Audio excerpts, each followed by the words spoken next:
Es un gusto recibirles y en esta ocasión presentar a la doctora Herminia Pasantes, investigadora en el ámbito de neurociencias, y que nos va a comunicar algo de su vasta experiencia como investigadora, toda una vida como investigadora en este ámbito tan fascinante que es el ámbito de las neurociencias.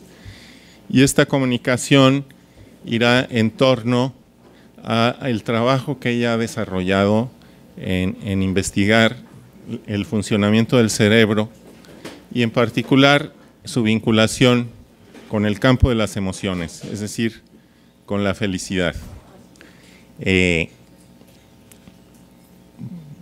La mayor parte de ustedes seguramente ya habrán venido al Café Científico, pero para los que vienen por primera ocasión, quisiera compartirles que el esquema que tenemos de trabajo es: la doctora nos compartirá durante media hora su experiencia, posteriormente hacemos un pequeño pausa para servirnos café y posteriormente estaremos atendiendo las preguntas de ustedes de manera ordenada. Tendremos acceso al manejo del micrófono. Es muy importante que quienes hagan las preguntas se acerquen el micrófono, pues también estamos teniendo esta transmisión vía internet y también se está grabando para que las personas que no hayan podido estar presentes físicamente puedan tener acceso al contenido de esta conferencia. Antes de darle la palabra a la doctora, quisiera compartirles algo de su trayectoria en su vida como investigadora. Es bióloga egresada de la Facultad de Ciencias de la UNAM, con una maestría en bioquímica por la Facultad de Química también de la UNAM, y es doctora en Ciencias por la Universidad de Estrasburgo, en Francia. Investigadora emérita en la Casa de Estudios de la UNAM y del SNI, con una labor de más de 50 años de investigación y docencia en los temas de la neurobiología. Su vasta obra científica sobre mecanismos moleculares del edema cerebral tiene un amplio reconocimiento nacional e internacional y documenta cerca de 200 artículos en revistas especializadas arbitradas que han recibido más de 5,000 citas. Ha sido conferencista invitada en 30 reuniones internacionales y trabaja en el Instituto de Fisiología Celular de la UNAM. Seré breve porque la doctora lo pide, pero quisiera cerrar que ha recibido numerosas distinciones, entre las que destaca el Premio UNAM en Investigación en Ciencias Naturales, el Premio Nacional de Ciencias y Artes que le fue otorgado en 2001 y la publicación de un número homenaje en la revista Neurochemical Research en 2004. Es miembro de la Academia Mexicana de Ciencias y del Seminario de Cultura Mexicana, entre muchas sociedades científicas. Ya no alargo más, podría seguir un rato platicándoles del trabajo de la doctora, pero prefiero darle la palabra y aprovechar que nos comparta su experiencia como investigadora. Muchas gracias, me da muchísimo gusto ver a tanta gente interesada en estos temas y tienen razón porque son verdaderamente fascinantes.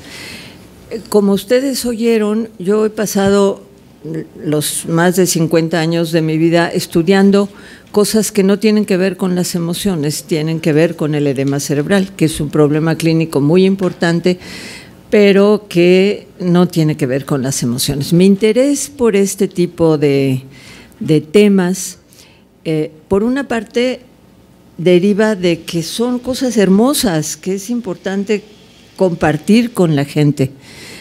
Todo lo que tiene que ver con el cerebro es extremadamente interesante, pero mi interés por este tipo de problemas surgió hace mucho tiempo, cuando un joven colaborador de mi marido de entonces, porque he tenido varios maridos, un joven muy inteligente, apuesto, de origen alemán, así con los ojos azules, ya saben.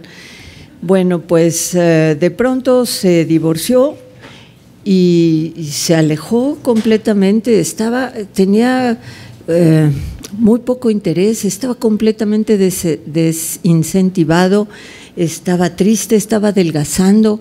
Yo le decía, pero Hans, si el mundo está lleno de mujeres hermosas, ¿qué tanto el divorcio? Pues ni modo, ya pasa página. Bueno, pues le decía, un buen día se encerró en su oficina y se pegó un tiro, se mató. Bueno, eso se me quedó muy grabado, sobre todo porque luego me enteré que su madre también se había suicidado. Entonces estamos ante un caso de depresión, de una cierta predisposición a la depresión, que pudo haberse arreglado con unas pastillas antidepresivas. Ese hombre podía estar ahora feliz de la vida si hubiera tenido el acceso, hubiera tenido el consejo, la información, no hubiera sentido el temor de acercarse a un psiquiatra para que le resolviera un problema que a todas luces era orgánico. Entonces él tenía esa predisposición, hubo un detonante negativo en el medio que fue el divorcio, cayó en una depresión profunda que lo llevó al suicidio. Entonces yo dije, esto lo tiene que saber la gente, tienen que distinguir cuando se trata de una depresión reactiva ante una circunstancia de su entorno que genera tristeza y cuando es un desequilibrio bioquímico en el cerebro, porque la felicidad y la infelicidad son el resultado de la comunicación entre las neuronas en una zona del cerebro que conocemos muy bien, una zona perteneciente más al cerebro antiguo, digamos, no es la parte de la corteza cerebral, que es la parte más compleja del cerebro, es como una parte más animal, pero se conoce muy bien, se ha estudiado con mucho detalle, se detectó en experimentos que estaban haciendo unos investigadores canadienses que le ponían un electrodo a la rata apretaba la palanca y se autoadministraba una corriente eléctrica, recibía una recompensa. Pues un día el electrodo no quedó en el lugar preciso donde tenía que quedar y los investigadores se dieron cuenta de que el animal expresaba una conducta muy interesante, comenzó a apretar la palanca frenéticamente porque lo que le estaba pasando, lo que estaba recibiendo de estimulación en el cerebro, le gustaba mucho. Y entonces, evidentemente, los investigadores dejaron de hacer lo que estaban haciendo y se dedicaron a ver en qué parte del cerebro se encontraba esa respuesta de la rata. Y encontraron un circuito neuronal, un grupo de neuronas conectadas con otras neuronas que se identificó muy bien, que se estudió muy bien y que al principio ellos le pusieron el circuito del placer porque era evidente que la rata sentía placer, pero luego pues ya no les pareció muy científico, ahora se llama el circuito de recompensa o el circuito de las emociones o a mí me gusta decirle el circuito de la felicidad. Entonces es ahí donde percibimos la felicidad y la infelicidad. Con excepción de algunos casos muy particulares en donde los individuos por introspección sienten ese estado de felicidad, normalmente lo que nos hace felices o infelices viene del entorno, de cosas que nos están pasando, pueden ser en muchas ocasiones de la relación con los demás. Claro, podemos experimentar felicidad ante la belleza, desde luego, pero mucho viene de nuestra interacción con la gente que nos rodea, de los logros que estamos obteniendo, en fin. Esa percepción de la felicidad tiene lugar en esa región, en ese circuito que está en una zona del cerebro que se llama sistema límbico y que va a conectar con una parte de la corteza que es la que nos permite darnos cuenta de la felicidad y saber por qué la estamos experimentando. Entonces, ese circuito que se llama mesolímbico cortical es el que se activa, por ejemplo, al consumir una droga. Las drogas producen felicidad, eso es clarísimo, de otra forma la gente no las buscaría. Y pueden producir felicidad independientemente del entorno, aunque el entorno sea muy negativo o muy aburrido, las drogas van a activar ese circuito de manera artificial. Entonces, hemos conocido mucho acerca de de este circuito justamente por los efectos de las drogas. Entonces fuimos conociendo, por ejemplo, cómo la marihuana, cannabis se llama, actúa en una zona del cerebro, en ese circuito, activando la comunicación entre las neuronas que usan una marihuana natural. Es decir, todas las drogas actúan en el cerebro porque tenemos una molécula a la cual la droga va a suplantar. Por ejemplo, la cocaína lo que hace es aumentar las concentraciones de un neurotransmisor, que es la sustancia química a través de la cual se comunican las neuronas en ese circuito. Entonces, lo que hace es aumentar la cantidad de ese neurotransmisor y eso hace que la gente se sienta feliz. Luego, ese neurotransmisor tiene que ver con la felicidad. Otro neurotransmisor muy involucrado es la serotonina.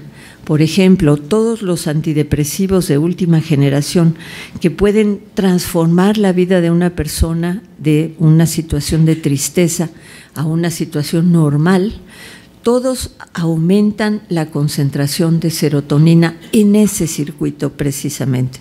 Entonces, es a través de ese tipo de información que hemos entendido cómo funcionan esas neuronas. Entonces, toda droga que tiene un efecto en el cerebro es porque está suplantando a nuestra droga natural. Es decir, las personas que siempre están contentas, que siempre están muy activas, es porque tienen en ese circuito una mayor concentración de dopamina, como si estuvieran tomando cocaína, pero tienen su propia cocaína natural. Ninguna droga puede tener efecto si no hay un sitio en las neuronas que esté suplantando a la droga natural. La marihuana tiene si tenemos todos una marihuana natural, que es los dos moléculas que se llaman endocannabinoides, cannabis endógena, los endocannabinoides, tienen muchísimo que ver con un cierto estado de tranquilidad, como lo que produce la marihuana. La marihuana no es básicamente estimulante, genera cierta felicidad, pero en general es un estado más tranquilo. Entonces podemos imaginar que las personas que son más tranquilas es porque tienen más marihuana natural. Entonces así hemos ido entendiendo las diferencias en el carácter, las diferencias en las personas.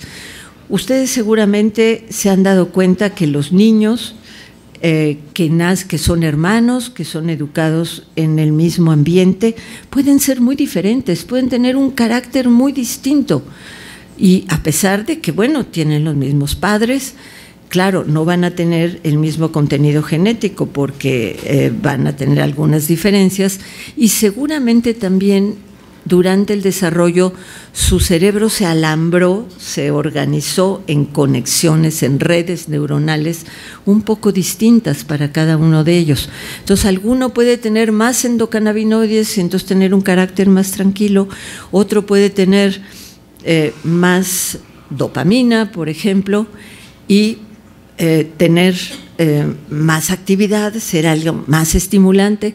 Por ejemplo, hay una droga que a mí me interesa muchísimo, que es el éxtasis. El éxtasis tiene que ver con la serotonina, incrementa los niveles de serotonina en ese circuito. Los jóvenes que consumen esta droga, o no jóvenes, lo que reportan es que la droga les hace sentirse queridos por los demás. Es extraordinario, ¿no es cierto? Que el que uno se sienta querido, pues depende de la serotonina y se puede simular con una droga como el éxtasis. La cocaína, por ejemplo, las anfetaminas incrementan la autoestima. Yo les digo eso de primera mano porque cuando yo era estudiante, en 1954, los malos estudiantes, yo era buena y siempre estudiaba en orden, pero los malos se reunían en la noche, en la tarde a estudiar, se compraban las anfetaminas que se vendían en la farmacia,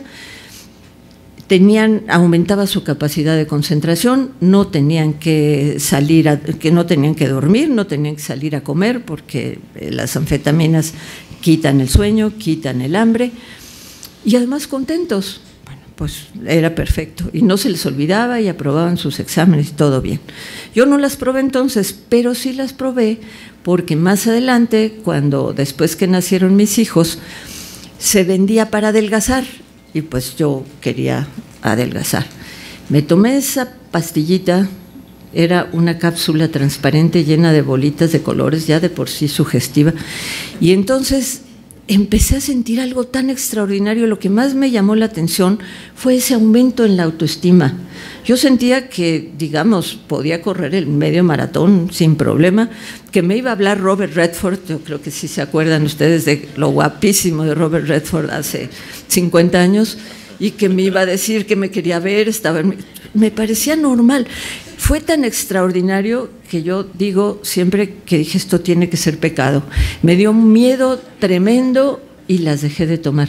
O sea, la autoestima que viene del medio, que viene de cómo nos vemos en el espejo, de cómo nos ven los demás, bueno, pues se puede estimular, puede aumentar manipulando los neurotransmisores. Entonces, esos 3 neurotransmisores, serotonina, dopamina, norepinefrina, que lo que hacen es conectar a las neuronas en ese circuito, esos son los que nos hacen sentir la felicidad. Yo cuando doy este tipo de pláticas a jóvenes, les digo que hay una manera mucho más, no desprovista de peligro, pero mucho más agradable que consumir drogas, que es el enamoramiento. Para cuando yo tomé las anfetaminas, ya me había enamorado la de veces, y ya sabía que era lo mismo. Ese high del enamoramiento, pues es lo mismo que se siente con las anfetaminas o con la cocaína. Entonces, bueno, yo sabía que tenía que ser ese circuito. Lo que sí me sorprendió después es que hubiera dinero de las agencias de investigación americanas para estudiar en qué parte del cerebro está este amor romántico. Me estoy refiriendo al amor romántico, no al interés sexual. Están más o menos mezclados, pero ustedes saben, puede haber amor sin sexo y sexo sin amor. Estamos hablando del amor, el enamoramiento.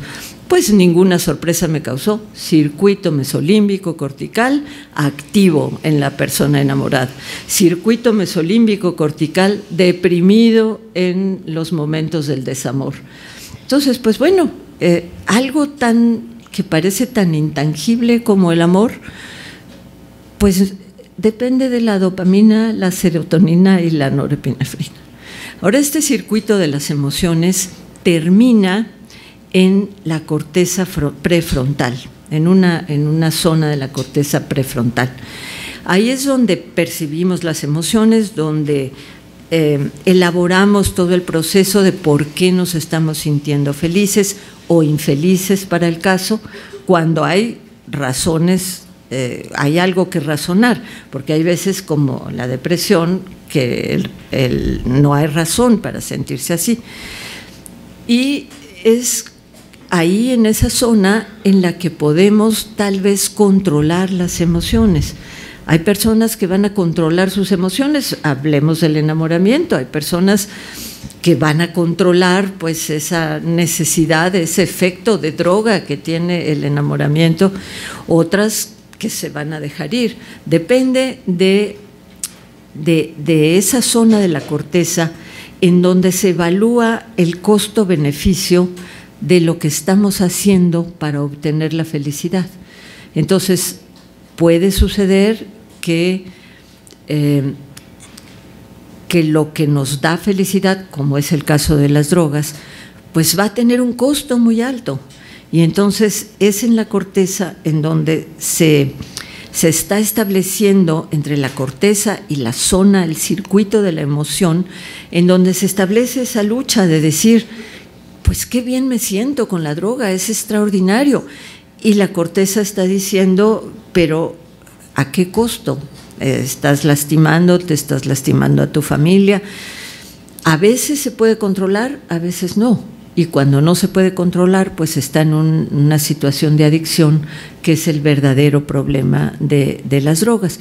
Afortunadamente, las ratas de laboratorio, que no tienen estrés ni nada, están muy tranquilas, tienen su alimento y se atiende a sus necesidades sexuales, tienen humedad controlada, ciclos luz-oscuridad iguales, nada de horario de verano, y sin embargo, si se les da oportunidad de consumir drogas, las van a consumir y se vuelven adictas. Entonces eso es muy, muy afortunado, porque ahí sí podemos pues matar la rata y ver, oye, espero que no haya aquí de los animales, pero bueno, se puede ver qué pasó en el cerebro, qué neuronas se activaron, en fin, cosa que no se puede hacer en el humano, pero eso pues da esperanza de que en algún momento se pueda conocer bien en qué consisten cuál es el proceso de la adicción, por qué algunas personas son adictas y otras no. Por ejemplo, en el caso de la marihuana, en los adultos se sabe perfectamente y está comprobado durante años y años que de los consumidores, aún los que consumen diariamente marihuana, solo 1 de cada 10 se vuelve adicto. ¿Qué tiene ese 1? ¿Por qué su cerebro es más susceptible? ¿Por qué su corteza prefrontal no le puede decir deja de consumir marihuana porque no le gusta a la gente donde estás, porque quizá te está haciendo algún daño, vas a tener menos motivación, menos incentivo, en fin, de las cosas que se puede decir del consumo muy frecuente de la marihuana? Entonces, es esa lucha constante entre la memoria del placer que producen las drogas y la memoria y la zona de toma de decisiones, en donde se puede controlar el impulso de obtener la droga o de obtener alguna felicidad costosa, bueno, que puede resultar en un costo. ¿Me avisas? A la hora estamos muy bien. Es interesante también que estos mismos neurotransmisores tienen que ver con los problemas de ansiedad. La ansiedad pues es uno de los males de nuestro tiempo, aunque yo creo que ha existido siempre. Cuando había las grandes pestes en los pueblos y moría la mitad de la gente, pues había miedo, pues ansiedad, pero puede suceder que una persona tenga un temor exagerado, una preocupación exagerada que no se justifica racionalmente, y aunque su razón le esté indicando que pues que no se va a caer el avión, que la estadística dice que es más fácil que te caiga un rayo 2 veces que a que se caiga el avión, en fin, la gente tiene ansiedad y no basta su razón para controlar el episodio de ansiedad. Las personas que tienen fobias a los insectos, por ejemplo, pues son cosas muy reales que por más que quisieran evitar. Por ejemplo, mi nieto tiene miedo a los insectos y bueno, pues cuando era un muchacho de 17, 18 años y veía una mariposa, no digamos un arañón, una mariposa, y le daba pavor, y pues bueno, sus amigos se burlaban y demás. Afortunadamente, con la madurez del cerebro que termina hasta los 21 años, aquí ya creo que la población más o menos tiene el cerebro maduro, pero si tienen hijos adolescentes, piensen que el comportamiento de los adolescentes tiene su explicación porque el cerebro no está maduro. Entonces, racionalmente, la gente sabe que la mariposa no le va a hacer nada o que la araña la puede pisar con un buen pisotón. Sin embargo, tiene su cerebro activo y se puede ver activo ahora con los métodos no invasivos del cerebro, cómo está prendida la zona de la ansiedad, que es una región del cerebro que se llama amígdala cerebral. Entonces, el conocimiento de todas estas cosas que ocurren en el cerebro, pues nos puede permitir entender más lo que sucede. Los niños y los jóvenes, pero los niños aún pequeños, pueden tener problemas de ansiedad y de depresión. Entonces, los padres, los maestros tienen que estar muy atentos a percibir un tipo de conducta del niño que no… porque se presenta en ellos de manera diferente a como en los adultos. Entonces hay que estar muy atentos a ver si el tipo de conducta que tiene el niño puede deberse a un problema de ansiedad o depresión. Y aquí otra vez, como en el caso de los adultos, hay que ir al psiquiatra. El médico que se ocupa de estos desequilibrios bioquímicos es el psiquiatra. Entonces hay que ir con el psiquiatra con la misma tranquilidad con la que se va a ver o intranquilidad, con la que se va a ver al cardiólogo o al gastroenterólogo o al dentista, no se diga. Bueno, no hay nada malo en ir a ver al psiquiatra. Entonces el psiquiatra es el que va a prescribir los ansiolíticos o los antidepresivos. Un psiquiatra infantil es el que va a decir si simplemente se trata de un niño problemático porque así está su cerebro alambrado, o si de veras es algo más patológico que requiere alguna intervención, ya sea de tipo psicoterapéutico o una intervención farmacológica. Pero si entendemos que la felicidad y la infelicidad están en el cerebro, en las neuronas, como todo para alguien materialista, reduccionista como yo, todo lo que pensamos, lo que sentimos, lo que imaginamos, lo que soñamos, lo que creamos, todo está en el cerebro. Entonces, si entendemos que puede haber modificaciones o desequilibrios, a mí me gusta el término desequilibrio bioquímico, pero que eso se puede arreglar, entonces pues podemos aspirar a una calidad de vida mejor. Hay otras cosas muy interesantes en relación con el cerebro, por ejemplo, la creatividad. Pues la creatividad, otra vez, materialista, reduccionista, tiene que estar en el cerebro. Entonces, por ejemplo, se ha visto que cuando hay trastornos de la dopamina, como en la esquizofrenia, los jóvenes, es una enfermedad de jóvenes, los jóvenes que se les presenta la enfermedad, muchas veces, y tú me dirás si estoy en lo correcto, como terapia les piden que dibujen, que hagan dibujos, y son extremadamente creativos esos dibujos. Hay un caso muy conocido de un pintor del siglo XIX que pintaba gatitos para cuentos, y los pintaba así paraditos con sus moños, y era muy exitoso. Pues tuvo un problema psicótico muy serio, posiblemente esquizofrenia, y siguió pintando gatitos, pero aquello era una explosión de creatividad verdaderamente. Eran los mismos gatos, pero extraordinariamente coloridos. Pues probablemente la dopamina tenga que ver con la creatividad. Lo mismo en el caso de las personas que tienen Parkinson, que se les da un precursor de la dopamina para controlar los movimientos involuntarios, el problema de la patología. Los que ya eran artistas tienen como una exacerbación de la creatividad. Los que no eran, no. Es decir, si a nosotros nos da, bueno, a mí me dan la dopamina, sigo escribiendo poemas como escribo, pero seguramente no iban a ser tan extraordinarios. Pero si ya tenían esa predisposición a la creatividad, se les incrementa de manera muy impresionante con la dopamina. Las drogas psicodélicas, por ejemplo, las alucinógenas, parece que transforman el mundo visual de las personas de una manera extraordinaria, el mundo de los sentidos. Sienten por supuesto tienen los colores, la realidad visual se vuelve extraordinaria, los sonidos más intensos, las texturas de los tejidos más ricas, todo eso, ¿por qué? Porque hay una sustancia en el peyote,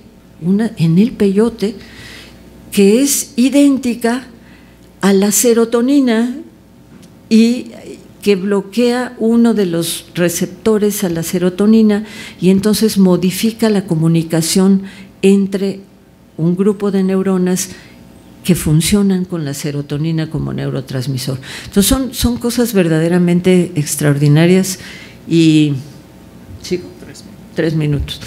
¿Qué les digo en 3 minutos del cerebro? La creatividad, yo sí creo que es un tema muy interesante y que es muy claro que los artistas no tienen el cerebro como nosotros. Si ustedes ven incluso estos cuadros de Hermenegildo Bustos, él ve el mundo de otra manera y eso lo tiene que ver porque es su cerebro el que es un poco distinto del nuestro. Entonces, si me preguntan si la creatividad se hereda, pues les voy a decir que no sé, pero puede que sí, pues ahí están los 3 hijos de Bach, de los muchos que tuvo, pero 3 al menos sí tenían una capacidad creativa para la música. Y en lo que respecta a la felicidad o la infelicidad, pues yo les digo, les recomiendo, enamórense. Resulta, y aquí puede que haya cierta audiencia receptiva a esto, ese circuito mesolímbico cortical no envejece. Uno se puede enamorar a mis años 81 con la misma frescura que alguien de 20 años. Eso es extraordinario y además, bueno, a mí me puede pasar, pero ya le pasó a Vargas Llosa. El premio Nobel, bueno, 80 años tenía cuando cayó en la esfera atractiva de esa señorita o señora Isabel Presley, la socialité, por favor, el premio Nobel de literatura, la socialité. Bueno, pues dejó la familia, no le importó nada, entró en el amor absoluto y se fue a vivir con la Isabel Presley. Entonces, bueno, no envejece, no envejece. Se ha visto también mucho ahora que ya hay más la costumbre de que la gente mayor se vaya a vivir a casas donde están gentes mayores para ser mejor atendidas. Bueno, en esas casas se dan los romances con la misma frescura y la misma intensidad de la gente joven. Entonces, bueno, pues… Y sin embarazos no deseados. Entonces, pues bueno, señores, señoras, listos para disfrutar la vida. Bueno, ¿listo? Muchas gracias. Bueno, muy bien.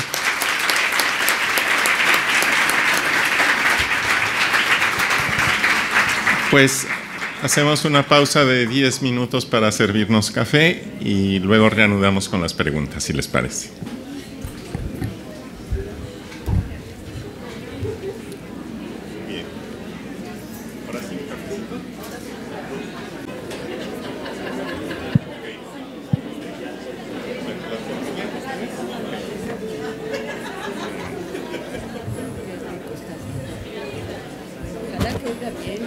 Sí, vamos a reanudar, les pedimos que tomen asiento nuevamente y bueno, en el comentario intenso que generó la participación de la doctora entre todos, también desde internet algunas personas están muy interesadas en hacerle algunas preguntas a la doctora. Y vamos a iniciar con las preguntas que nos vienen de internet, si nos hacen favor, y luego continuamos con las de la audiencia. Así es, a través del streaming de YouTube, José Aro nos pregunta si es posible justificar el uso de sustancias nocivas para la salud como las drogas, el tabaco o el alcohol para el tratamiento contra enfermedades, y si dentro de las actividades que se sabe que generan este tipo de hormonas, ¿cuáles han sido las más extrañas, ya que se sabe que algunos criminales encontraban la felicidad en el acto de herir a otros? A ver, consumir sustancias como las drogas, pues ha ocurrido desde el principio de la humanidad, o el alcohol. Bueno, ya sabemos que Noé se emborrachó, creo, sí, ¿verdad? Fue Noé. Es una necesidad, es decir, es una, pues sí, una necesidad del individuo, una curiosidad del individuo por explorar lo que no conoce. Y si resulta que cuando se comió unos honguitos allá en la Sierra de Oaxaca, empezó a ver cosas extraordinarias y no se asustó y los volvió a comer, pues bueno, es una búsqueda, es como la satisfacción de la curiosidad de las personas. Pero a los neurobiólogos y a los médicos especialistas en este tipo de cosas, pues nos corresponde advertir de los peligros. Es decir, está bien, tú puedes consumir las drogas que quieras, por cierto que en mi opinión esa tendría que ser la postura de los gobiernos, todos. Tú eres un adulto, eres capaz de tomar decisiones a veces muy arriesgadas e insensatas como casarse, pero te dejan a los 18 años, ya te puedes casar, pero esto te hace daño, ¿sabes? Y pobrecito, como te hace daño te lo voy a esconder y te lo voy a prohibir. Bueno, no, se debe darle al adulto la posibilidad de tomar una decisión informada sobre el tema. Ahora, para curar enfermedades, hay una droga que me parece que es la ketamina, que se ha usado como antidepresivo, parece que con muy buenos efectos. Entonces eso puede ser interesante. La marihuana evidentemente tiene efectos contra el vómito en las personas que tienen ese problema por condiciones de quimioterapia, por ejemplo. Entonces, pues sí, la naturaleza nos da todas esas cosas para que las usemos para tener mejor calidad de vida. Ahora, bueno, si en el camino resulta que es más dañino eso, pues hay que tomar la decisión y hay que estar bien informados de qué magnitud es el daño para tener cuidado. Ahora, sobre el mal, es algo que desde que llegué, desde que estuvimos comiendo y con los jóvenes que me hicieron una entrevista para temas de divulgación de la ciencia, vuelve a salir el mal. Pues el mal está en el cerebro, evidentemente, es decir, si alguien disfruta haciendo el mal, pues es que su circuito está respondiendo ante un estímulo muy perverso, pero le está produciendo felicidad al individuo. Entonces, la respuesta es, pues, es lo que tenemos que conocer y tratar de estudiar en cada persona. Cada cerebro es distinto, cada persona es distinta, entonces tratar de ver pues desde los orígenes por qué esa persona está actuando así, pero bien podría suceder, y esto es algo como muy provocativo, bien podría suceder que tuviera una cierta tendencia a actuar de esa naturaleza porque sus conexiones en el cerebro se formaron así. Eso no lo exime evidentemente de la culpa, no estoy diciendo que lo exime de la culpa, pero hay que conocer de lo que se trata. Tenemos otra pregunta. La siguiente pregunta, por favor. Tenemos otra pregunta también a través del streaming. Adri Huerajipi nos pregunta que si cree que se ha indicado programar el cerebro para ser feliz con ciertos estímulos, es decir, que a través de ciertos elementos al escuchar las campañas políticas, por ejemplo. Que a través de ciertos elementos, ¿qué? Como el escuchar las campañas yo políticas. No sé qué mente pervertida le va a dar felicidad escuchar sobre las campañas políticas, los millones de spots. Yo durante no la precampaña, sino la otra, la de antes de la precampaña, me precié de no haber oído un solo spot, pero yo creo que esta vez sí no me voy a poder librar. Bueno, la búsqueda de la felicidad pues es como una decisión personal, una decisión individual. Cada quien va a encontrar la felicidad de diferente manera. Hay alguien que la encuentra en la religión, otros la encuentran en el deporte, otros la encuentran… Por cierto que seguramente ese es el circuito que está activado, el circuito mesolímbico cortical, sin duda. Otros la encuentran en la introspección, en la mística. En fin, cada quien va buscando la felicidad según su desarrollo individual. Entonces, programar la felicidad suena horrible, y es horrible. La felicidad no se va a programar, va a venir naturalmente, y lo que tenemos que hacer es disfrutarla. Y tampoco hay que tener tanto miedo de la infelicidad, porque la infelicidad, por contraste, nos va a hacer nos va a hacer apreciar más la felicidad. Entonces, el desamor, pues yo siempre he dicho que es uno de los dolores más terribles, es como el de la abstinencia de la droga. Y uno piensa, bueno, una pastillita del desamor en este momento, por favor, pero imagínense la tragedia para la cultura que sería la pastillita del desamor. Todos los poemas que se han hecho, las novelas, todo lo que se ha hecho por el desamor, la ópera, las canciones, los boleros, las canciones rancheras, no, sería una tragedia para la cultura. Entonces, pues lo que hay que hacer es disfrutar esa felicidad del desamor y, como yo digo, rapidito buscarse otro que nos dé la felicidad. Entonces, programar no me gusta para nada eso de programar la felicidad.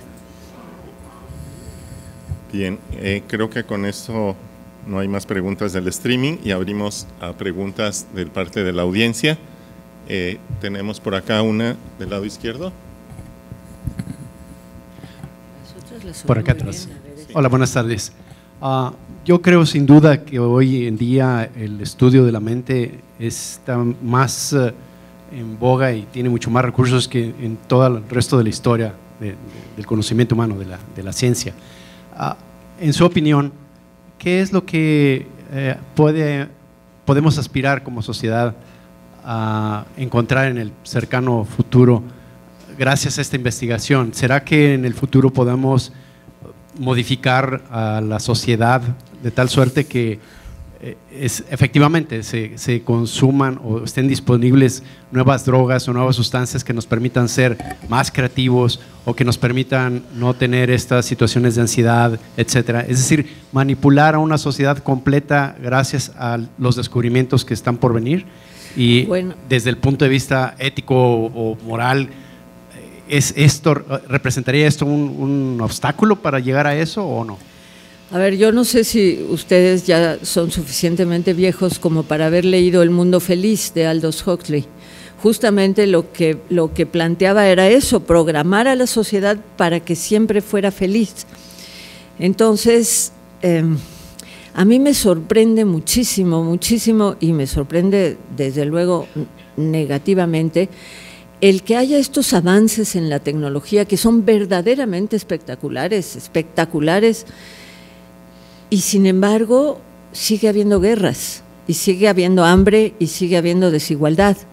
Entonces, la parte del humanismo, la parte del humano, de la empatía con el otro, esa no se ha desarrollado. Queda igual la tecnología, o sea, la corteza, la parte cognitiva, desarrolla estas cosas extraordinarias, y estamos atrasadísimos en eso, en la empatía con el otro, el no vivir felices mientras haya gente que sufre o gente que tiene hambre, en fin. Entonces, yo creo que no es que no va a ir por el conocimiento del cerebro. Por el conocimiento del cerebro vamos a mejorar la vida de las personas, porque hay avances en la medicina, porque hay avances en la ciencia en general. Eso está dando felicidad, ya nadie se muere de difteria, ningún niño se muere de difteria, ya nadie tiene poliomielitis. Entonces, eso es resultado del conocimiento de lo que está haciendo el cerebro. Ahora, que la sociedad se vuelva más empática, más altruista. La zona esta del altruismo, pues a lo mejor está en las famosas neuronas espejo. No sé si ustedes han oído hablar de las neuronas espejo. Esas neuronas se habla que son las neuronas de la empatía, que cuando yo veo que alguien sufre, yo sufro también, y esas neuronas empiezan a activarse. Entonces, quizá por ahí podría ir algo de, entre mejor conociéramos si efectivamente estas neuronas son las responsables de esa actitud empática con los demás, y pudiéramos estimular de alguna forma ya sea la comunicación o la actividad de esas neuronas, como podemos contrarrestar la epilepsia, por ejemplo, o dar un antipsicótico para la esquizofrenia, pues seguramente eso va a mejorar la vida de la sociedad. Pero a mí sí me sigue sorprendiendo el retraso que tenemos en humanismo, en todas las sociedades, en todas, son sociedades indiferentes al mal de los demás. Nosotros podemos ver niños que están muriéndose de hambre en África, niños que son maltratados en la sierra de Oaxaca, y bueno, pues también es una condición de supervivencia. Si uno estuviera siempre viendo los problemas del mundo, pues no iba a poder funcionar. Pero yo creo que es ahí en donde se trataría de modificar un poco la sociedad, pero que lleguemos a una sociedad perfectamente feliz, pues sería aburrido, ¿no? También la infelicidad es parte importante de la vida. Entonces, entre más conozcamos del cerebro, más vamos a poder mejorar las enfermedades mentales, las enfermedades de toda naturaleza, podemos tener un envejecimiento más estimulante, en fin, se pueden hacer muchas cosas, pero programar con una droga para ser feliz, a mí no me gustaría un mundo como ese. Ahora, hay los problemas, la neuroética presenta problemas, por ejemplo, ¿qué pasa cuando una persona tiene una enfermedad terminal por algún problema que hace que su cerebro ya no funcione? Bueno, en esa circunstancia yo creo que la persona ya no es humana. Ya no, la esencia del humano es el cerebro, y no nada más la parte animal del cerebro, sino la corteza cerebral que se fue plegando para poder alojar más conexiones y más neuronas. Entonces, cuando el cerebro ya no funciona, ya hemos perdido la esencia de la humanidad. Entonces, ¿facilitamos la muerte asistida o no? ¿Facilitamos o aceptamos el aborto? Porque cuando hay 25 células o un embrioncito que no tiene nada de cerebro, bueno, pues son el tipo de problemas que nos plantea la neuroética, ese y muchos otros. Entonces, la respuesta es, para mí, mejor no programemos una sociedad feliz, pero conozcamos hasta donde más se pueda las causas de una infelicidad que pueden ser resueltas con una manipulación del cerebro que está alterado. Entonces, a eso es lo que hay que enfocarse en la investigación, enfocarse que no haya adicción para las drogas. Eso va a resolver la vida de muchísimas personas. Entonces, ataquemos los problemas que causan infelicidad, y que cada quien vaya consiguiendo la felicidad como se le va dando en su vida, en su mundo, en su entorno. ¿Alguna otra pregunta? ¿Por acá? Por acá, primero. Buenas noches. Yo le quería preguntar. Me gustaría ver, porque oigo mal. Aquí está. Sí. Para quitar la ansiedad o para ayudar a niños, por ejemplo, en edad de desarrollo, que tienen ansiedad y que por lo tanto no pueden concentrarse para estudiar, el jugar, en fin, sabemos las consecuencias de esto. ¿Podría haber algo que no fuera tan extremoso como una droga, por ejemplo, una alimentación que se pudiera mejorar, que como mamá, como maestro, pudiéramos saber qué tipos de alimentos pudiéramos darle al niño que le fueran ayudando a tranquilizarse, a que se vaya conociendo a sí mismo poco a poco y este proceso sea menos brusco? A ver, yo creo que no hay alimento que sea ni bueno ni malo para el cerebro. Primero me voy a referir a la parte general de los alimentos, porque esa es una pregunta que se hace uno constantemente. Es decir, ¿debo comer algo para que mi cerebro funcione mejor? eso ahí sí puedo afirmar que no hay alimentos que beneficien al cerebro. Lo que beneficia el funcionamiento del cerebro, claramente, sin duda, es la oxigenación. Entonces, hacer ejercicio, respirar correctamente, quizá muchas de las consecuencias benéficas de estas disciplinas, como la meditación o la yoga o algunas parecidas, a lo mejor simplemente lo que hacen es que están oxigenando el cerebro de tal manera que eso les baja el estrés y les produce efectos benéficos. El alimento no pasa al cerebro, porque el cerebro tiene una barrera que lo aísla, que lo protege de cosas externas, entonces no va a dejar pasar nada que les sea perjudicial. Y no hay nada benéfico, porque todo sufre procesos de desintegración, digamos, las proteínas se deshacen en aminoácidos en el tracto digestivo. Las vitaminas, pues sí, si hay una deficiencia en vitaminas, pues sí se necesitan las vitaminas para funcionar. La vitamina B6, la piridoxina, es cofactor de muchas moléculas importantes para el funcionamiento del cerebro. Pero si uno tiene una alimentación normal, saludable, está tomando todas las vitaminas que necesita, si toma frutas, verduras, en fin. Entonces, la respuesta es: no hay alimento ni para los niños ni para los mayores que beneficie al cerebro de una manera particular. No hay, eso sí, bueno, hasta donde sabemos ahora, yo creo que lo puedo afirmar con seguridad, cierta seguridad, que lo que da el conocimiento científico. Ahora, sí es cierto que para estos niños hiperactivos, el uso de estas drogas, el Rivotril, el Ritalin, todo este tipo de cosas, bueno, pues para los que conocemos cómo funciona el cerebro da miedo, ¿no?, que se estén usando ese tipo de cosas.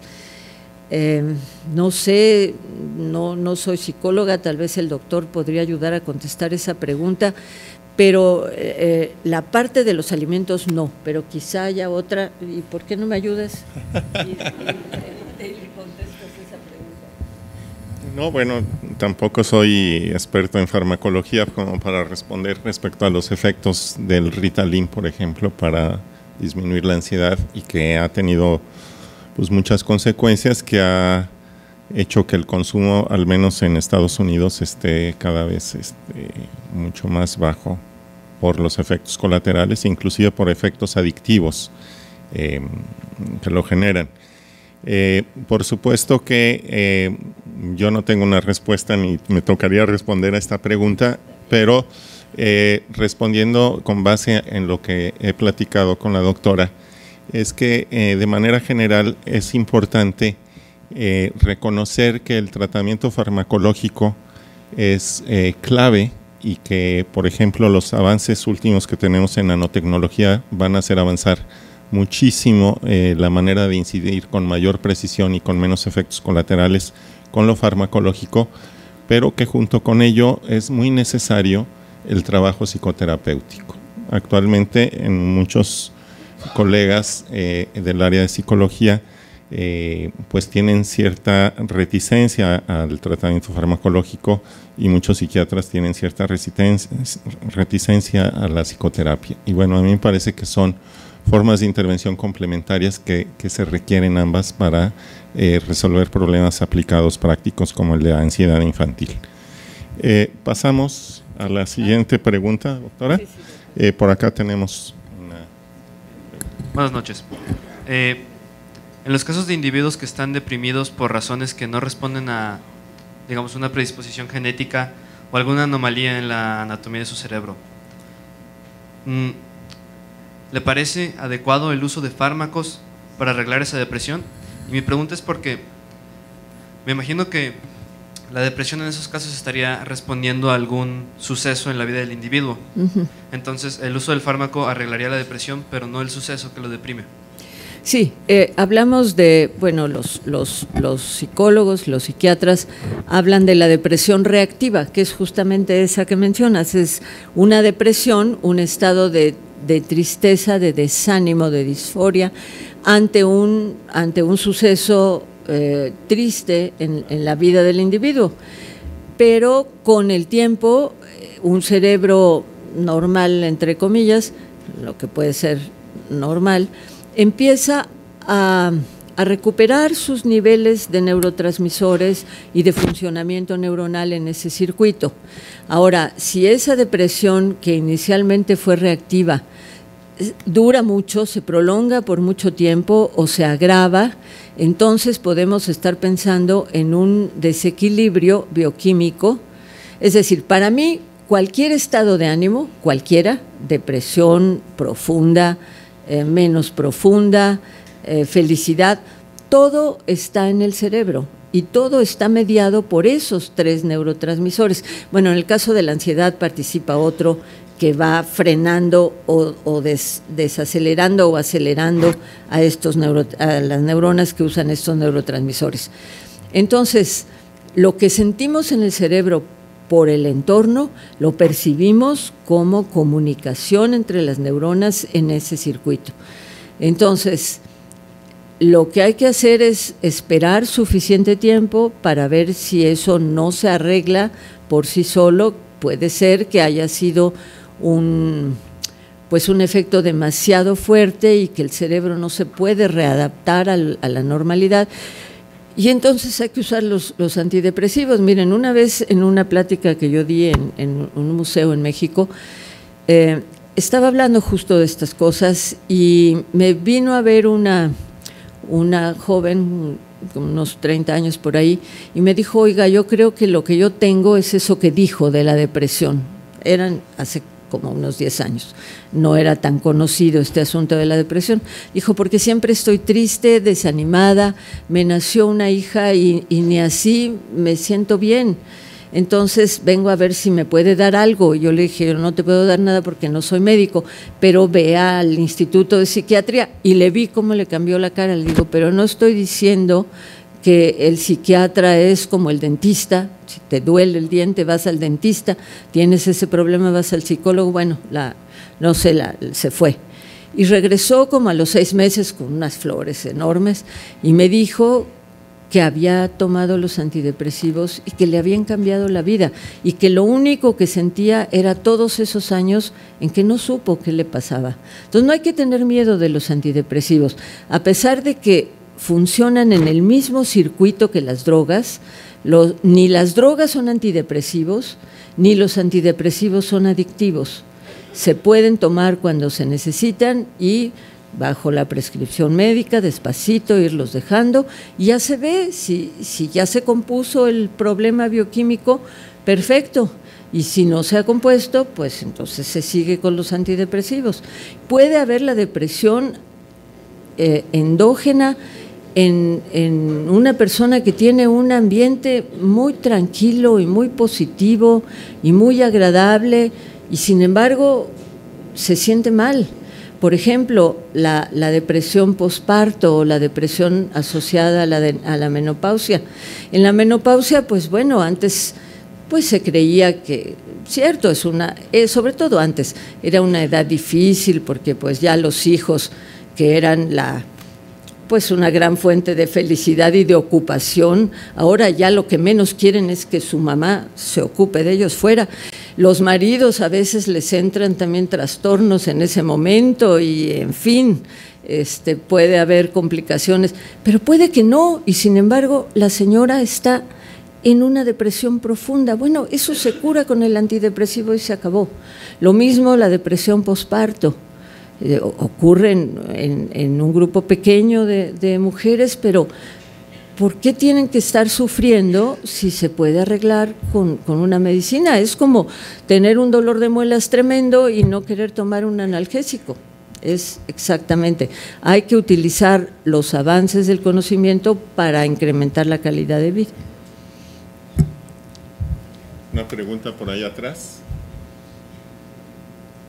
Hola, ¿qué tal? Mi pregunta es, a mí me gustaría saber si existen ahorita esfuerzos o avances como para medir de manera más precisa los niveles de neurotransmisores y como hacer más eficiente el proceso. No se oye bien, qué bueno, nada más, no soy nada más yo. No se oye bien. Ajá, bueno, pero estoy viendo que no oyen. ¿Hola? ¿Ya? Sí, pégate más Ok, ¿así ya? Sí. Ok, mi pregunta es con respecto a los esfuerzos o avances que se puedan estar haciendo para poder medir los niveles de neurotransmisores en las personas que potencialmente puedan tener algún trastorno mental, porque según lo que yo conozco son procesos de, en muchos casos, prueba y error con medicamentos, a partir de interpretaciones de los síntomas que la persona potencialmente enferma puede percibir en sí mismo. Entonces quisiera saber si hay esfuerzos como para encontrar una manera de medir esos niveles de neurotransmisores para detectar de manera más puntual de dónde surgen los problemas. Hay muchas nuevas técnicas, sobre todo la resonancia magnética funcional. Es una técnica no invasiva que permite conocer no solo la dirección, es decir, qué neuronas se conectan con qué otras, sino la fuerza de esas conexiones. Entonces es una técnica valiosísima para conocer, por ejemplo, qué sucede en el autismo. El autismo es un trastorno del neurodesarrollo. Los niños, aparentemente, bueno, ya no se habla de autismo, sino del espectro del trastorno autista, porque tiene muchas variaciones. Hay niños autistas que tienen una inteligencia baja, y hay los del Asperger, por ejemplo. Más bien tenías tú que estar aquí ayudando al asunto, pero bueno, en fin. Pero entonces, en ese caso cada vez se va a poder saber mejor qué conexiones en esos niños están deficientes o qué conexiones, al contrario, están trabajando de más. Y entonces poder enfocar las terapias, porque este es un trastorno que solo se resuelve con terapia, no se resuelve con fármacos. Como es un trastorno del alambrado, como digo, del cerebro, de cómo se establecen las conexiones, entonces no hay hasta el momento, si no estoy correctamente me corriges, más bien es el tratamiento terapéutico lo más temprano posible para que se pueda remodelar el cerebro en la forma adecuada. Entonces, con este tipo de técnicas como la resonancia magnética nuclear se puede conocer cada vez mejor cuáles son no tanto los niveles de los neurotransmisores, sino la fuerza de las conexiones, que es un reflejo de cómo están funcionando los neurotransmisores. Entonces, la respuesta es sí hay muchos avances en este sentido y cada vez va a haber más, porque eso sí se está desarrollando de manera muy, muy, muy acelerada. ¿Es una pregunta por allá atrás? Gracias, buenas noches. Buenas noches. Algo que a mí me importa mucho tiene que ver con el autocuidado de las personas, cómo cada una de nosotros y nosotras nos cuidamos y nos reconstruimos a nosotros mismos, y así como cuando necesitamos un alimento y tenemos gustos por tal alimento, tenemos hambre. También me gustó mucho esta parte que dijo usted acerca de la felicidad, que cada quien busque aquello que le causa felicidad, ¿no? Y eso tiene que ver con ese autocuidado de uno mismo. Pero me pregunto, yo he observado que a mucha gente le gusta el contacto físico,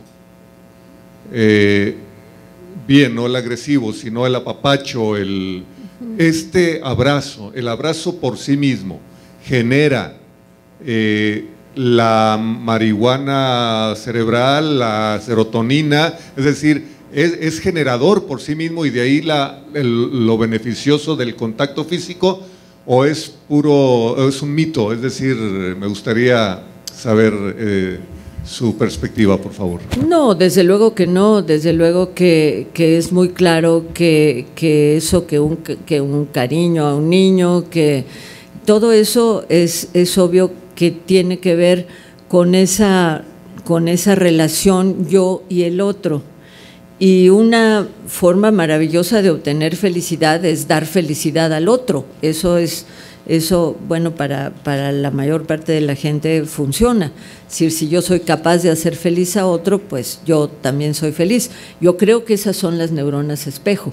De paso, yo creo, y esto es personal, y perdón que es una digresión de la pregunta, yo creo que esas neuronas espejo son las que hacen que nos enamoremos de uno en específico, que como yo digo generalmente es el peor, pero es ese y no es otro. Todavía no sabemos por qué alguien se enamora de uno y no de los 20 otros posibles que son tan empáticos, que llevamos, que nos gustan las mismas cosas, que las familias se conocen. No, pues no, nos gusta ese que generalmente es un mal bicho. Bueno, entonces yo creo que esas son las neuronas espejo. Entonces yo creo que esas neuronas espejo sí tienen que ver con eso, con esa parte del contacto físico. Eso hasta se ve hasta en los animales, ¿no? No sé si van a sentir felicidad, pero si las ratas de laboratorio están aisladas, tienen problemas de tipo psicológico, claramente. Es decir, el contacto con los demás, la relación con los demás, incluido el contacto físico, yo creo que sí son detonantes importantes, no solo para la felicidad de una persona, sino para el desarrollo saludable de un individuo. Tenemos otra pregunta por acá atrás. Hola, buenas noches. Hola. Bueno, hablando justamente de la felicidad y bueno, conllevándolo al tema, por ejemplo, del enamoramiento que platicas. Ajá. Y bueno, cómo esto se compara, por ejemplo, con las reacciones neuronales que pueden provocar a las drogas y tal. ¿Qué tanto puede ser algo positivo, algo como un efecto placebo, ¿no? Desde mi perspectiva, pues las personas pueden tomar, por así decirlo, la salida fácil de las drogas porque ya pueden predisponer o asegurar un tipo de reacción. Sin embargo, puede haber personas que no se conocen lo suficientes como para seguirse generando esos estímulos de manera natural. Entonces, digo, si solamente fuera felicidad de enamoramiento o va más allá de eso, como para que las personas de manera natural se puedan generar. A ver,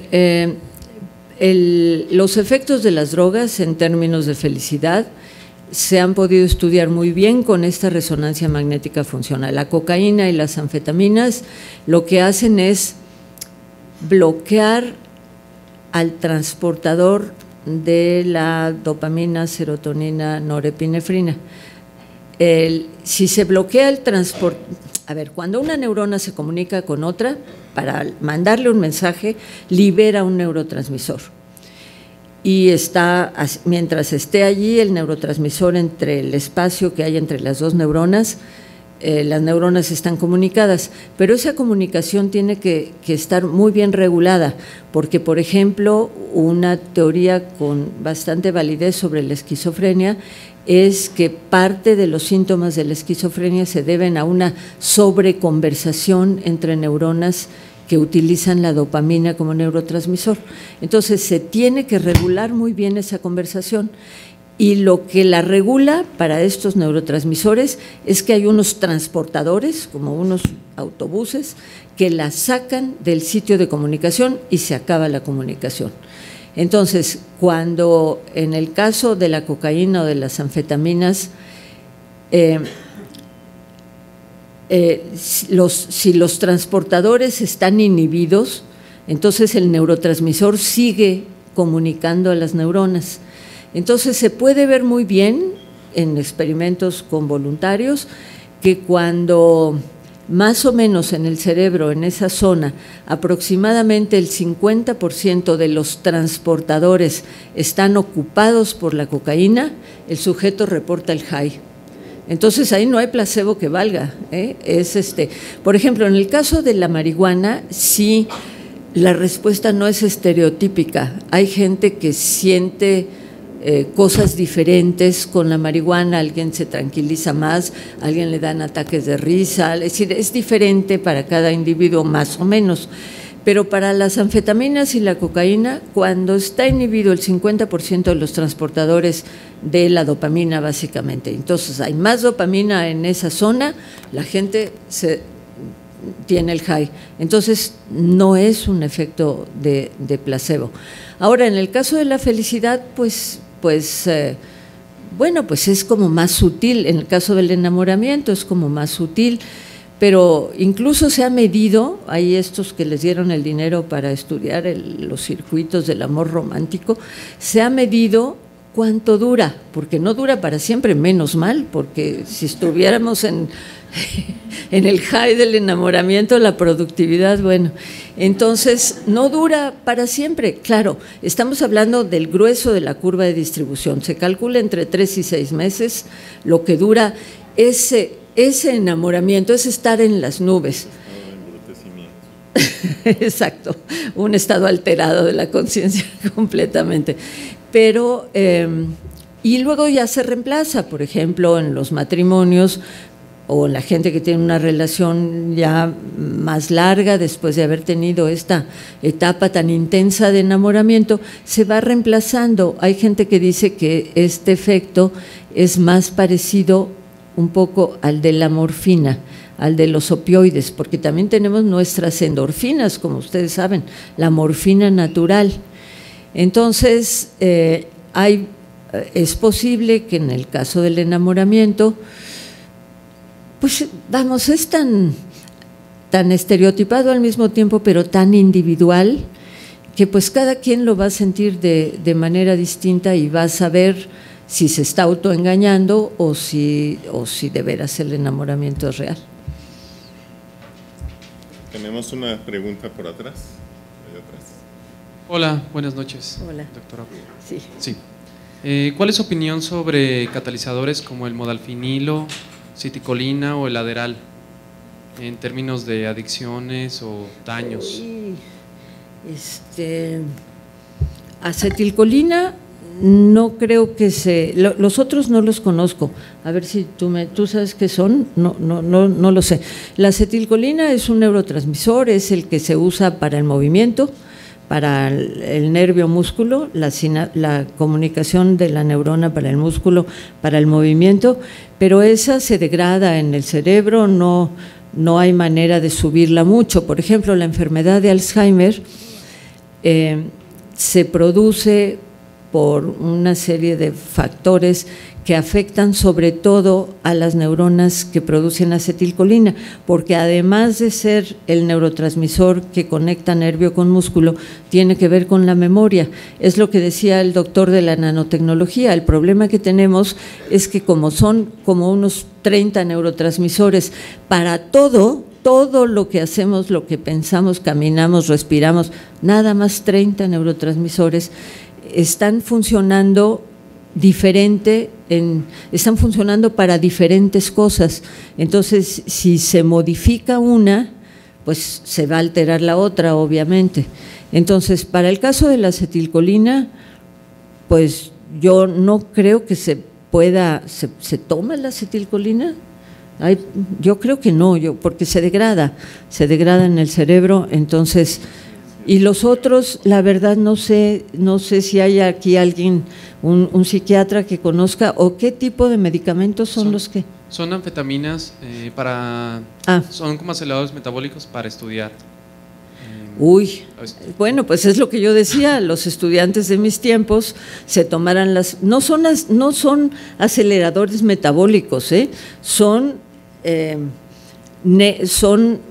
bloqueadores de los transportadores que aumentan los niveles de los neurotransmisores, aumentan la capacidad de concentración. Yo les dije que eso pasaba con los estudiantes, aumentan la capacidad de concentración.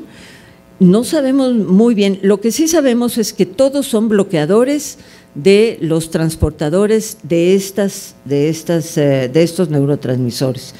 Entonces, no son metabólicos, no tienen nada que ver con el metabolismo, y bueno, pues esos efectos de las anfetaminas se conocen bien, que sí permiten una mayor capacidad de concentración, y como les digo, los estudiantes que se las tomaban, bueno, todos han sido muy destacados, matemáticos, eran sobre todo matemáticos, no sé por qué, pero son todos destacadísimos y aprendieron muy bien. Entonces, pero no es por metabolismo, es por la acción sobre los neurotransmisores. La acetilcolina definitivamente. La acetilcolina tiene que ver con la memoria, entonces posiblemente tenga un efecto a ese nivel, pero no es acelerador metabólico. Aceleradores metabólicos son los esteroides y aumentan los músculos y en fin, pero aceleradores metabólicos con efecto en el cerebro no hay. Tenemos otra pregunta por allá atrás también. Doctora, buenas noches. Buenas noches. Hola. Por aquí. Ah, muy bien, sí. Básicamente habla de una correlación entre el enamoramiento y el bienestar y la felicidad. Yo lo veo como el paso previo al que estés tú primero bien contigo mismo, y para eso tienes que saber qué te gusta, validarlo y hacerlo. Y en esa medida tú eres el propio generador de la felicidad, ¿no? Porque si tú no estás bien y te apegas a la aceptación, déjame ponerlo en ese concepto, o el cariño o lo que sea de otra persona, pues te estás colgando de un camión o de algo que no va a funcionar a largo plazo, ¿no? Entonces, si tú no logras estar bien contigo mismo, no estás satisfecho, no estás contento, pues andas ahí batallándote, agarrando lo que puedes, ¿no? Y valiendo, ¿verdad?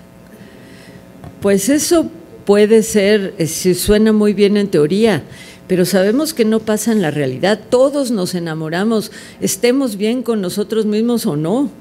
Luego lo que pasa en efecto es que podemos, si no estamos bien con nosotros mismos, si tenemos problemas y queremos que la persona de quien estamos enamorados nos los resuelva, pues entonces sí, no va a funcionar bien esa relación.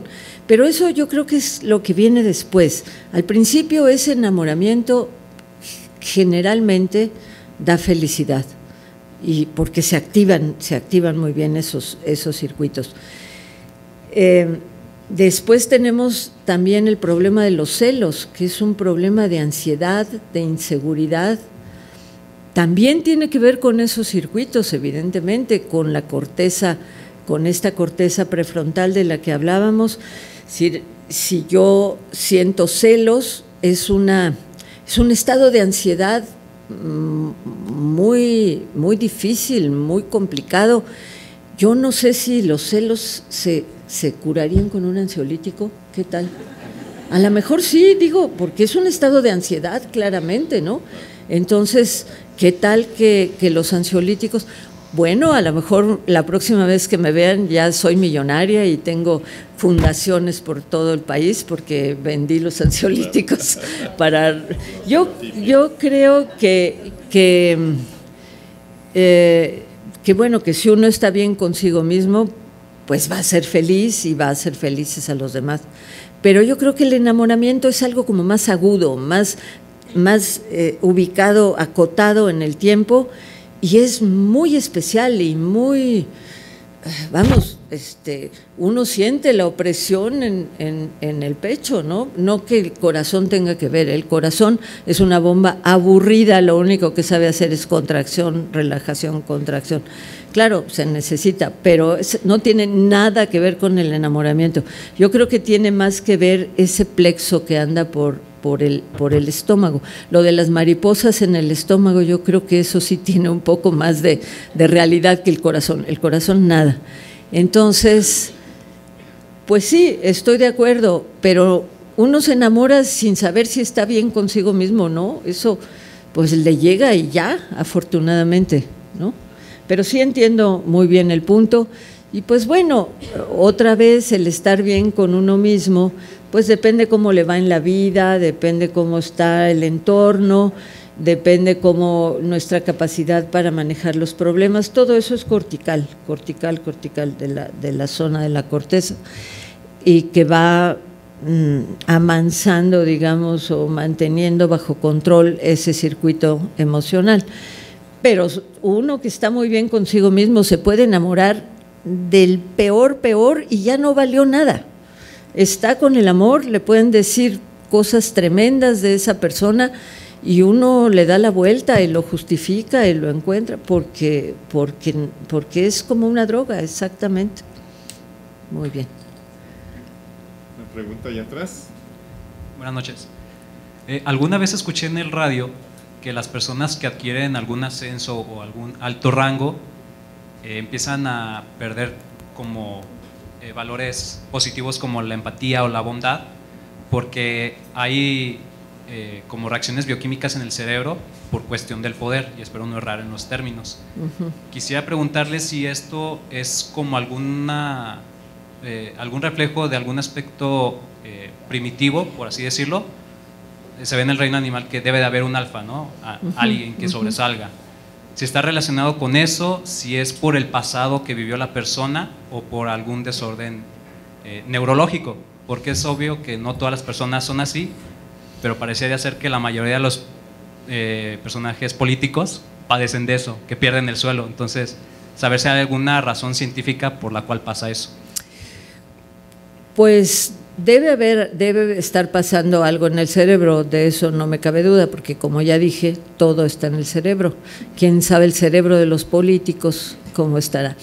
Pero sí, en efecto, yo pensaría que tal vez es al revés, es decir, que la persona para adquirir el poder ha tenido que… exacto, que bajar su grado de altruismo, su grado de… porque de otra forma no va a alcanzar el poder. Entonces la ambición, que es un sentimiento muy claro que seguramente está en el cerebro también, esa es la que va a ir haciendo que se vuelva insensible a lo que está haciendo alrededor, porque tiene su meta fija, que es la de alcanzar el poder. Entonces yo más bien pensaría que es al revés, no cuando llega al poder se vuelve insensible, sino se volvió insensible porque era la manera de alcanzar el poder. Entonces, todo eso yo también creo que son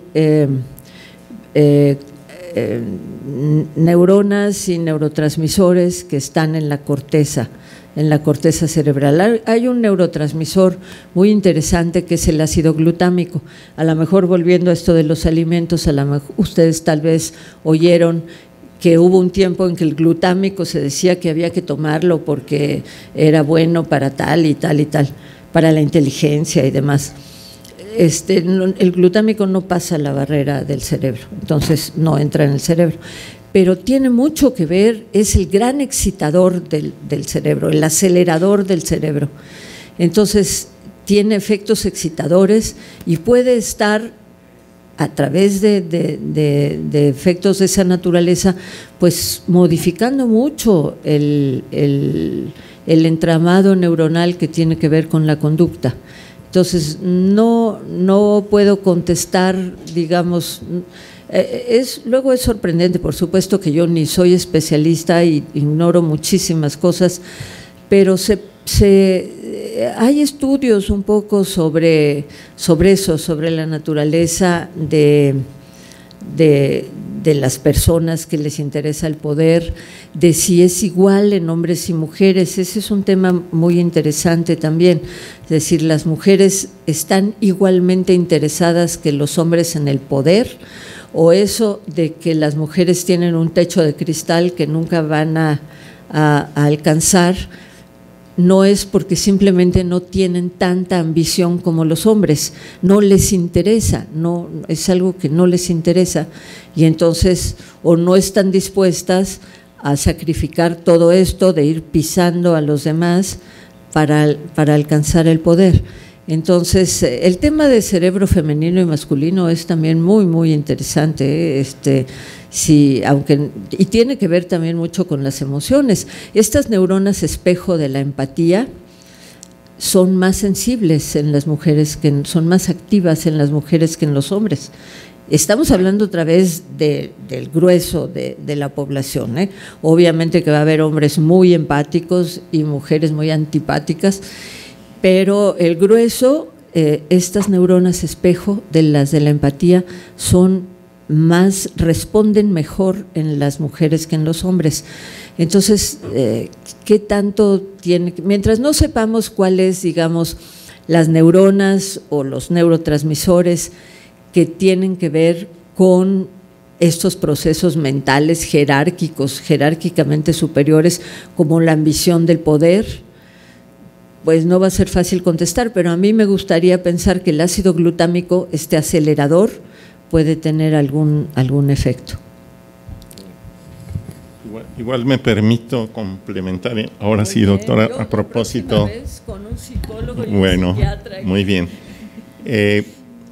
Otro proceso que me parece que sucede y se inicia en el cerebro es el estrés. Y sí se han hecho estudios, por ejemplo, en grupos de mandriles, en donde hay una jerarquía muy establecida, los directivos, los alfa, los de en medio y los de infantería, y han hecho análisis de los niveles de estrés que tienen en función del lugar que ocupan en la jerarquía social.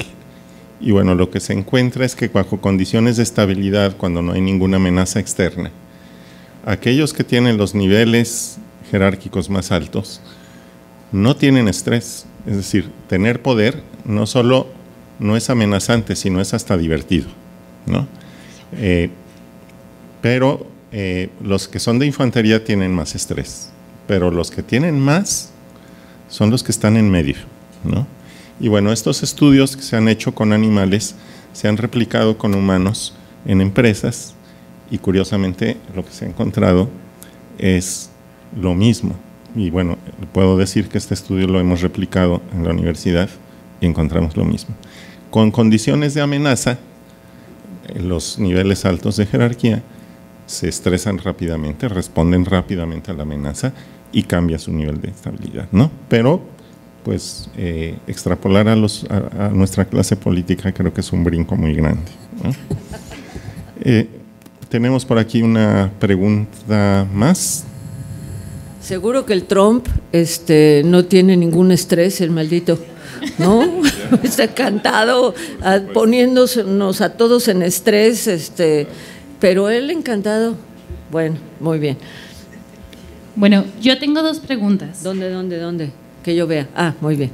La primera es, ¿qué tanto el clima, la cultura, incluso el sol, afecta en la depresión, Ajá. en la felicidad? Uh-huh. Hemos escuchado que en varios países afecta o hay niveles más altos de suicidios, por ejemplo. Uh-huh. Y justo hoy estábamos leyendo un artículo de la depresión de primavera, que Sí. ocurre mucho en países nórdicos. Uh-huh, uh-huh.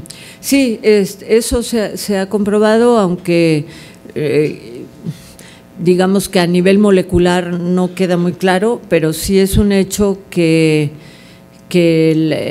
la falta de luz genera estados de depresión, de disforia. Se ve mucho en los estudiantes latinoamericanos, sobre todo, digamos, por ejemplo, mexicanos o de Centroamérica, sí, que se van a estudiar a Europa o a Estados Unidos y que no aguantan el invierno, no por el frío, sino porque les da una depresión tremenda no haber luz, pero ya venden unas lámparas que creo que se llaman lámparas de la felicidad o algo así, que lo que hacen es estar simulando la luz del sol y les recomiendan a los jóvenes que las pongan como si tuvieran el sol en sus países. O sea, que tuvieran unas 12 horas de luz como tenemos normalmente, por ejemplo, en México. Ahora, ¿por qué esa luz va a afectar a estos neurotransmisores? No veo muy bien la conexión, pero pues es que digamos que el efecto de luz en sí posiblemente puede estar llegando desde la retina hasta no solo la corteza visual, sino pasa a la corteza frontal, que es donde donde hay todas estas decisiones.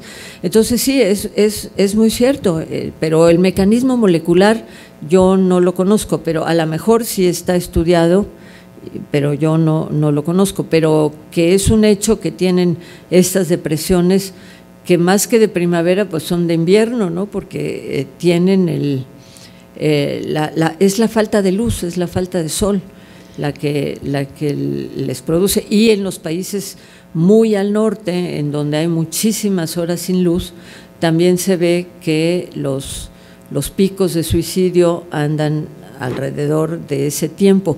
Pero también, por ejemplo, yo he leído que ocurren asociados a, digamos, como a fiestas familiares, que en la Nochebuena, en la Navidad, hay mayor incremento. O sea que a lo mejor no es solo la luz, sino también la condición de soledad o algo así que acelera este efecto de la depresión. Cuando estábamos comiendo, platicaba con el doctor y con Maya que por ejemplo, algo que yo recomendaría mucho para aliviar los problemas de la muy tercera edad, es decir, ya la gente que tiene muchos años, es que se acerquen, que formen grupos en los que puedan estar sintiéndose que tienen los mismos problemas, que critiquen a sus hijos, que todos son unos malvados, que no me hablan diario o 2 veces al día o cosas así.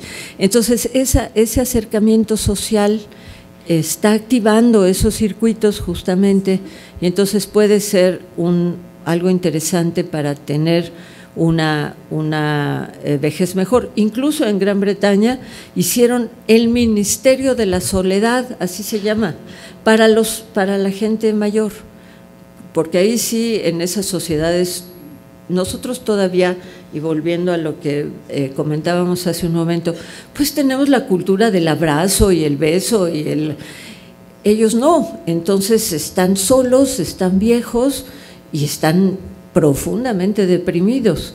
Entonces, una manera de resolverlo es acercarse a ellos, llevarlos con otros parecidos, en fin, hacer el contacto humano que se necesita para aliviar la soledad. Gracias, tengo un comentario para De hecho, yo soy de Europa, del norte de Europa, y dijiste que los mexicanos que se van a Europa se deprimen en invierno porque no hay luz, y tiene mucho sentido porque es un cambio drástico. Pero para nosotros también nos deprimimos en invierno, pero aparte deprimimos mucho en marzo, en abril, cuando empieza otra vez el sol. Y es muy interesante, de hecho mis amigos me mandan mensajes que tengo la depresión de primavera ahora, y yo, wow, no tengo aquí en México, no tengo esa, porque siempre hay sol, no hay unos cambios drásticos. Entonces se me hace como muy interesante esa parte, que cuando empieza lo bonito y el sol es cuando la gente deprime por un momento, no por mucho tiempo, pero sí. Ajá. Bueno, puede haber muchas cosas que no conocemos. La de la oscuridad y la luz y la Navidad y todo eso, pues sí hace más sentido. Pero ¿por qué justamente cuando empiezan a salir las hojas de los árboles, que es tan hermoso en Europa, por qué en ese momento les da la depresión? Puede haber algunas cosas, el doctor mencionaba algún cambio en la electricidad en el aire que modifica los niveles de serotonina. Pues es mucho lo que ignoramos, pero bueno, pues en ese caso sí podría, si eso fuera, sería más o menos fácil de resolver. Te pones un pararrayos o al contrario, si lo que necesitas es más electricidad, pues te pones algo que atraiga la electricidad y con eso se resuelve. Yo no había oído eso de lo de primavera, pero ojalá no sea una moda, nada más. Que esté bien estudiado cuántos de esos estudiantes tienen la depresión de primavera, o nada más porque suena muy bonito, pues tengo la depresión de primavera, suena lindo, ¿no? Y puede hacer que se les acerquen otros latinoamericanos y los abracen. Escuchamos una pregunta más por acá atrás. Hola, buenas noches. Hola. Yo me preguntaba si cuando un cerebro trabaja con mucha felicidad o si trabaja con esta durante un tiempo prolongado, quería saber si se podía lastimar o si podía tener algún efecto negativo el tener exceso de felicidad. No, las neuronas entre más trabajen mejor y además tienen sus propios mecanismos de autorregulación. Es decir, si está muy desregulado, por ejemplo, que salga mucho, que se libere mucho glutámico, entonces sí puede haber muerte neuronal por un exceso de glutámico, pero si el cerebro trabaja bien, puede trabajar con toda la presión del mundo. Hay gente, sabemos que hay diferencias individuales, también hay gente que trabaja muy bien con presión y otra gente que no puede simplemente trabajar con presión, que tiene que hacerlo despacio. Pero no hay duda que si uno tiene un cierto grado de felicidad, va a estar muy bien. Pero si tiene demasiada felicidad, ya no le interesa ni trabajar ni hacer nada, ya nada más está, por eso digo que afortunadamente el amor no dura para siempre, porque es claro que el mundo cambia de tal manera que las prioridades se modifican y entonces lo que podría ser muy importante pues queda sometido a lo único que uno quiere es estar cerca de la persona del enamoramiento, hasta que llegue también puede llegar el extremo de la pasión que se llama, que pues eso sí ya es una especie de estado exacerbado del enamoramiento, en donde interviene tal vez ahí sí más aspectos de atracción sexual, pero entonces sí, ya la gente pierde cualquier otro interés, esa es su prioridad y se acabó. Entonces no, la respuesta es no hay que preocuparse de trabajar de más. ¿Pudiera decir cuántas neuronas tenemos y cuántas conexiones? Ah, sí. Es complicado el funcionamiento del cerebro porque tenemos entre 80,000 y 100,000 millones de neuronas, 80,000 y 100,000 millones de neuronas. Y cada una de esas neuronas recibe conexiones de entre 20 hasta 2,000 conexiones. Entonces, multipliquen por 2,000 los 80,000 y les va a dar un número enorme. Y las conexiones, esas son la base de la neuroplasticidad, que es la parte más interesante del cerebro. Las conexiones son las que nos permiten, y aquí los psicólogos saben muy bien, guardar algunas cosas en el subconsciente y tenerlas ahí guardadas, una memoria que está bloqueada, a lo mejor de manera no consciente precisamente. Esa neuroplasticidad, esa formación de las conexiones entre las neuronas es lo que nos permite aprender, lo que nos permite disfrutar de todo por el número de conexiones que se establecen. Seguramente ustedes han oído hablar que se dice que utilizamos solo el 10% del cerebro. No, podemos establecer muchísimas conexiones entre las neuronas y esas son las que no siempre hacemos todo el tiempo, pero el cerebro tiene todo para ir aprendiendo más y más y más. Vean los niños que están naciendo en esta época y hasta los millennials, cómo la tecnología nueva, las computadoras, las tienen como integradas en el cerebro. Es decir, yo hasta a veces creo que estamos presenciando un momento de evolución del ser humano, porque esas tecnologías, por un lado el cerebro ha sido capaz de crearlas, pero por otro lado las está integrando en el cerebro. Una persona de mi edad no puede con las computadoras, yo tengo que tener a mis estudiantes y decirles, por favor, resuélveme. Y llega la muchachita de 19, 22 años, en un segundo lo resuelve y pues me ve con conmiseración. Ya tienen eso metido en el cerebro. Entonces, yo creo que la potencialidad del cerebro es, pues no diría infinita, pero casi. Entonces, están formando conexiones y se están eliminando otras. Por ejemplo, yo hoy en la mañana me aprendí el número de teléfono de Maya porque no me iba a buscar al aeropuerto y estaba desesperada tratando de llamarle, pero ya ahorita ya se me olvidó, es decir, no lo guardé, no lo consolidé porque ya en este momento no es necesario. Entonces, esa neuroplasticidad, que no es más que formación y desformación de conexiones, es la que nos hace con esas potencialidades enormes que tenemos para todo. ¿Algo más? Muy bien. Vamos por 2 preguntas más para cerrar la sesión, por allá atrás. ¿Qué opina del conductismo de Skinner para mejorar las condiciones de vida de personas adictos a los fármacos y o que no han generado dependencia, pero suponen que los necesitan para tratar la ansiedad, depresión, déficit de atención o hiperactividad? De la terapia no sé, a ver si el doctor me ayuda, pero es un camino equivocado usar las drogas para aliviar la ansiedad. Y sin embargo, vean ustedes la cantidad de muertes que ha habido por sobredosis de fentanilo en Estados Unidos, que se inició por prescripciones médicas de ansiolíticos. Entonces, a veces se va a necesitar, lo que decíamos hace un momento, a veces se va a necesitar el fármaco. Yo he tenido información de que la terapia cognitivo-conductual alivia muchos problemas de ansiedad de manera paulatina y que puede, en efecto, hacer que una persona con ansiedad no requiera de la sustancia. Ahora, los ansiolíticos sí, por desgracia, son adictivos. Entonces, hay que tener mucho cuidado, hay que buscar, si se puede, otras formas de aliviar la ansiedad, como esta terapia, como pues incluso como oxigenar el cerebro, como caminar, la meditación, todo ese tipo de cosas.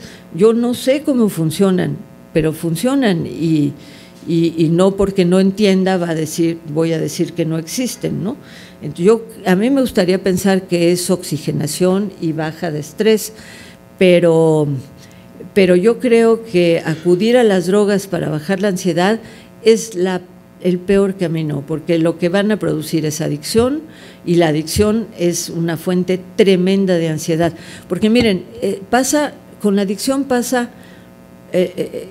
responde la neuroplasticidad, es decir, como les digo, las drogas están suplantando algunos de los efectos de nuestras drogas naturales. Entonces el cerebro, después de un tiempo que alguien está consumiendo una droga, para el cerebro es un trabajo importante en términos de energía, en términos de movimiento celular, de síntesis, en fin, es muy complicado tener el neurotransmisor listo, llevarlo hasta donde están las neuronas, guardarlo en unas vesículas para que no se salga más que cuando las neuronas se van a comunicar, en fin, es un proceso muy costoso para el cerebro. Y de pronto el cerebro se da cuenta que le está llegando algo de fuera que no solo funciona como el neurotransmisor, sino mejor.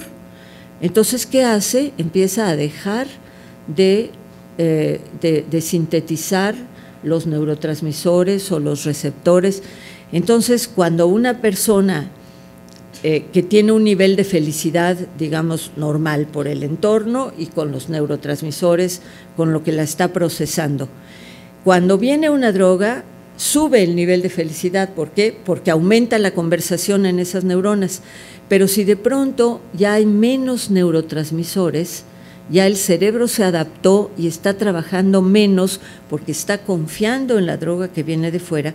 Cuando la droga ya no llega, la felicidad no vuelve a su nivel normal, sino baja a un estado de angustia, de tristeza, de disforia, que hace que el individuo salga a buscar la droga, ya no para volver a la felicidad esa especial que tenía con el consumo de la droga, ya nada más para no sentirse mal. Entonces, ese tipo de cosas es lo que tenemos que aprender. Por eso digo que tratar de aliviar la ansiedad con drogas es el camino equivocado. Bien, una última pregunta. Hola, buenas noches. Quería preguntar, bueno, retomando un poco de lo que se habló hace rato, se decía que, pues bueno, hacemos las cosas que nos gustan porque se estimula esta parte del cerebro, ¿no? si nos gusta hacer deporte y este tipo de cosas, ¿no? Ahora, si nos consiguiéramos ese botón que se consiguió afortunadamente esa ratita y que pudiéramos estimular esa parte de nuestro cerebro, esa es mi primera pregunta, o sea, ¿llega a sustituir completamente esta actividad que nosotros tendríamos como pasatiempo, como gusto? Y en ese caso, pues qué tan lejos estamos de que los avances tecnológicos pues nos conviertan en una humanidad totalmente inactiva en nuestras casas, presionando un botón, siendo felices pero sin hacer nada. Sí, no, pues evidentemente que hay ese peligro, claro que existe, ¿no? Pero volviendo a la primera parte de la pregunta, la estimulación, si se estimulara eléctricamente el cerebro en la zona esta de los núcleos de la felicidad, se tendría el mismo efecto que con la droga, se sentiría felicidad, pero el cerebro iba a decir lo mismo que dice con la droga. Me están llegando vía estímulos eléctricos, porque el lenguaje de las neuronas es un lenguaje eléctrico, me está llegando algo que ya hace que ya no tenga que hacer los neurotransmisores, digamos, puestos en un extremo irreal. Entonces, se adaptaría de la misma manera que se adapta a las drogas. Entonces, la estimulación en el cerebro sería como la droga, igualito. Entonces, lo que tenemos que hacer tal vez es encontrar la forma de estimular el cerebro de manera mucho más suave que como se hace con las drogas. Yo digo es eso, el enamoramiento, el altruismo, el hacer el bien a los demás. Eso da mucha felicidad y no se corre el riesgo de que se pierda, porque pues no se va a perder, al contrario, si uno ve que está en sus posibilidades, en sus capacidades ayudar, pues cada vez va a querer hacerlo mejor. Entonces, yo creo que los avances tecnológicos, pues ojalá que tengamos la sabiduría para tomar la parte que es útil y dejar de lado, por ejemplo, las redes sociales, esas famosas, y el que las personas estén todas pegadas a un teléfono móvil, todas, pues está aislando a la gente en realidad, porque tienen 500 amigos en Facebook y 2 de carne y hueso. Entonces eso sí está llevándonos más bien a como una forma de comunicarlos que a mí no me parece la mejor, pero claro, yo tengo 81 años, pregúntenle al de 23 si es más feliz con todos sus amigos del Facebook, pero sí hay peligros muy grandes en la tecnología. Yo no puedo contestar porque a mí me tocó, una vez estaba en una reunión familiar y de mucha gente, y alguien me preguntó, oye, cuando tú eras chica, había el programa tal y tal de televisión, y yo dije muy naturalmente, cuando yo era chica no había televisión, y se hizo un silencio absoluto, porque la gente no podía entender que no hubiera televisión. Entonces, pues mi manera de razonar, por más que entienda qué son las neuronas y cómo trabajan las neuronas, pues puede ser diferente, pero yo digo, ojalá tengamos la sabiduría para tomar lo bueno de la tecnología y dejar de lado lo que nos aísla como personas, como seres humanos, en donde el afecto y el altruismo pues deben ser las cualidades que debemos cultivar, aparte de la inteligencia, evidentemente, pero no olvidar esa parte. Sin embargo, vemos la tecnología, lo que les decía, y sigue habiendo guerras. Por favor, ¿cómo es posible que siga habiendo guerras en una sociedad tan evolucionada tecnológicamente? Entonces hay que trabajar por ahí. Bueno. Pues no me queda más que agradecerle a la doctora su colaboración tan atinada con esta sesión de café, y pues les pediría un aplauso para ella, por favor.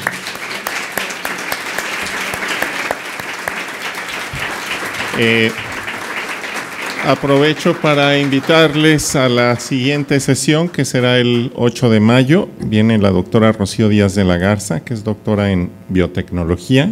Ella es investigadora del TEC de Monterrey, en Campus Monterrey, y nos compartirá su experiencia de investigación en biofortificación de alimentos. Están ampliamente invitados. Pues muchas gracias y buenas noches.